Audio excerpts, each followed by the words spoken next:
அஸ்ஸலாமு அலைக்கும் and hi every one. இன்றைக்கி நம்ம ரொம்பவும் சிம்பிள் அண்ட் எம்மியான முட்டை மிட்டாய் எப்படி செய்யலான்னு பார்க்கலாமா? அதுக்கு ஃபர்ஸ்ட் 1 லிட்டர் பாலை சுண்டை காய்ச்சி கோவா எடுத்துக்கலாம். இப்போது 50 கிராம் பாதாமை 2 மணி நேரம் நல்லா ஊற வச்சு எடுத்துருக்கேன். அதை பால் ஊற்றி அரைச்சி எடுத்துக்கலாம். நம்ம ஆல்ரெடி ரெடி பண்ணி வச்சுருக்க கோவாவோட பாதாம் பேஸ்ட்டை சேர்த்து கலந்து விட்டுக்கலாம். அதோட 1/4 கப் நெய்யை சேர்த்து மிக்ஸ் பண்ணிக்கலாம்.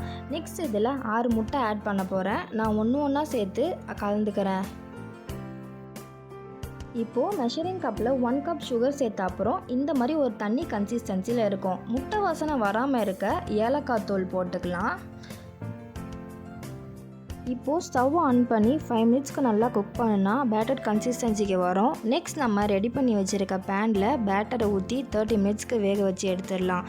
பாருங்கள் எவ்வளோ ஜூஸி அண்ட் எம்மியாக வந்திருக்கு பாருங்கள்.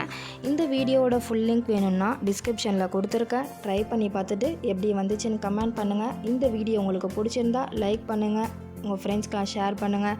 ஆக்கி ஃபைப்ஸை சப்ஸ்கிரைப் பண்ணுங்கள். அஸ்ஸலாமு அலைக்கும், பாய்.